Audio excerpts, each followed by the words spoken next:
اچھا چلے وڑائچ صاحب کے پاس. وڑائچ صاحب, ایک ہوتی ہے جی جو ظاہری کامیابی ہوتی ہے, اور بقول میاں جاوید لطیف صاحب کے کہ ایک وہ تاریخی کامیابی ہوتی ہے, تاریخی سٹانس ہوتا ہے. سر آج کا جو بائی الیکشن ہے, یہ آپ نے حلقوں کی سیاست کو آپ ماشاءاللہ بہت بخوبی سمجھتے ہیں. پی پی 38 کے اندر آج سارا دن میں بھی بڑا کلوزلی اس کو مانیٹر کرتا رہا ہوں سارا دن, کہ کوئی شکایت یا مسلم لیگ نون کی طرف سے یہ نہیں کہا گیا کہ فلانی جگہ دھاندلی ہو گئی, فلانی جگہ سرکاری کو معاملہ ہے, اس کا وسائل کا استعمال ہو رہا ہے. الیکشن سارا دن بڑے پرسکون طریقے سے ہوا ہے, اب گنتی جاری ہے.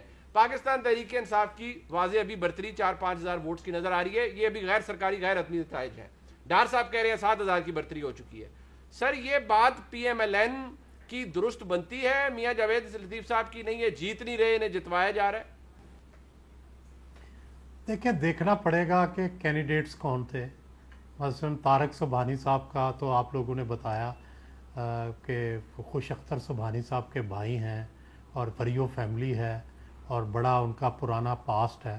مقابلے میں جو احسن سلیم بریار صاحب لائے گئے جی وہ ایک دولت مند صنعت کار فیملی سے ہیں, اور ہمارے principal secretary to chief minister ہیں, ان کے داماد بھی ہیں, اور ان کے والد سلیم بریار صاحب مسلم لیگ کاف کے ہیں, وہ بھی بہت بڑے صنعت کار ہیں.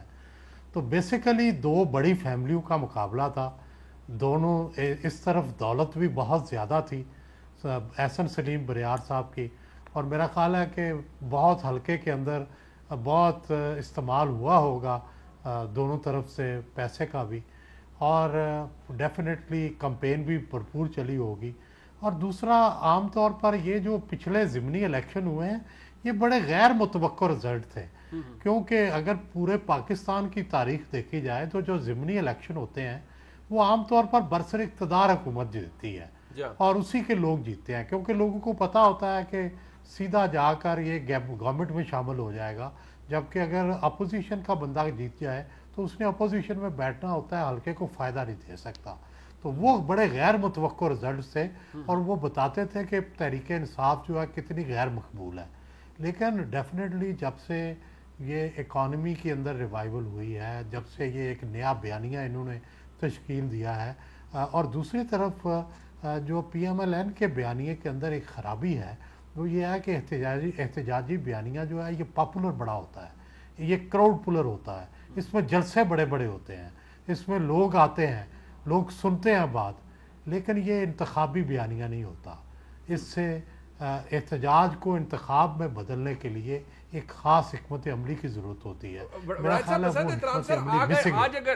سر آج اگر پاکستان تحریک انصاف یہ بائی الیکشن جیت جاتی ہے, ابھی ہم کچھ نہیں کہہ سکتے, کاؤنٹنگ ہو رہی ہے, ڈار صاحب کے مطابق یہ برتری ان کے پاس 7,000 ہے اور شاید بڑھ رہی ہے اور یہ جیت جائیں گے, لیکن اگر یہ جیت جاتے ہیں تو کیا یہ جو جتنا بھی کیس ہے اپوزیشن کا تحریک انصاف کے حکومت کے خلاف کہ یہ انکمپیٹنٹ ہے, مہنگائی ہے, برا حال ہو گیا ہر چیز کا, لیکن ابھی آپ نے بھی اشارہ کیا کہ اکنامک ریوائول ہے, ٹرن اراؤنڈ ہے, تو کیا اس پر بھی مہر لگ جائے گی کہ واقعی پاکستان تحریک انصاف کی حکومت ان پاپولر نہیں ہے بلکہ پاپولر ہو رہی ہے؟ جی یہ تو دیکھیں تمام ضمنی انتخابات میں ثابت ہوا ہے کہ تحریک انصاف کے ووٹ پہلے سے بڑے ہیں, لیکن اتنے نہیں بڑے کہ وہ پہلے کسی الیکشن میں وہ نون کو ہرا سکیں.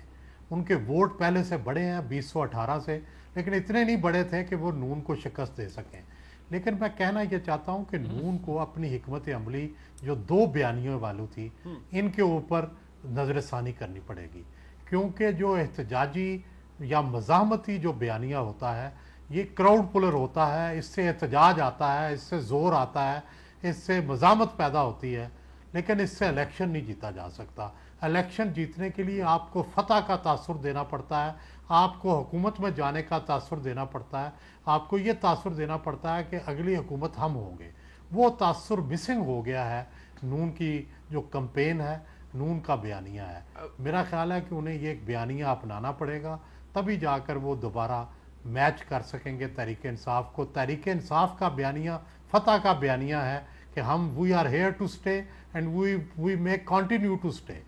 تو یہ جو چیز ہے بڑائچ صاحب, یہ ابھی جو آپ سر فرما رہے ہیں یہ بیانیے والی بات پاکستان مسلم لیگ نون کی, اس کی اہمیت اس لیے زیادہ ہے کہ پورے آزاد جموں کشمیر کا الیکشن ہوا, وہاں پر جس طرح کی کیمپین ہوئی, شہباز شریف صاحب کی مکمل خاموشی تھی, لا تعلقی تھی. بری شکست ہوئی پاکستان مسلم لیگ نون کو آزاد جموں کشمیر الیکشن میں. شہباز شریف صاحب نے پوری کیمپین بن گئی کہ ہمارے ساتھ دھاندلی ہو گئی, حکومت نے الیکشن باقاعدہ طور پر چھینا ہے ہم سے پیسے کے زور پر. شہباز شریف صاحب اس حوالے سے خاموش رہے ہیں. اس حوالے سے یہ جب شہباز شریف صاحب خود کو ڈسٹنس کرتے رہیں گے مسلم لیگ نون کی اس طرح کی عملی سیاست سے, کیمپین سے, تو کیا اثر رہ جائے گا مسلم لیگ نون کے اندر 2023 کے الیکشنز پہ؟ جی یہ بڑا ویلڈ کویسچن ہے کہ یہ جو شہباز صاحب محدود تھے پارلیمنٹری پالیٹکس تک اور پی ڈی ایم کی سیاست تک, اور مریم صاحبہ ڈیل کر رہی تھی پارٹی کو اور انتخابی پالیٹکس کو. لیکن میرا یہ خیال ہے کہ اب انہیں نظر ثانی کرنی پڑے گی اور اپنی جو احتجاجی سیاست ہے اس کو انتخابی سیاست کی طرف توجہ دینی پڑے گی, جو کہ ہمیشہ سے پی ایم ایل این کی سیاست رہی ہے. احتجاجی سیاست تو انہوں نے اب اپنائی ہے, لیکن اتنا لمبا جو گیپ تھا دو بیانیوں کے درمیان, یعنی 2017 سے لے کے 2021 آ گیا ہے, تو اتنی دیر تو چل جاتا ہے یہ گیپ کیونکہ لوگ کنفیوژن میں ہوتے ہیں. لیکن جب تک اب یہ کنفیوژن ختم نہیں ہوگا, پی ایم ایل این کو اپنے بیانیے کی کلیئرٹی چاہیے. اگر یہ کلیئرٹی نہیں آئے گی تو ان کو اور زیادہ بڑے نقصانات ہو سکتے ہیں, سیاسی نقصانات ہو سکتے ہیں.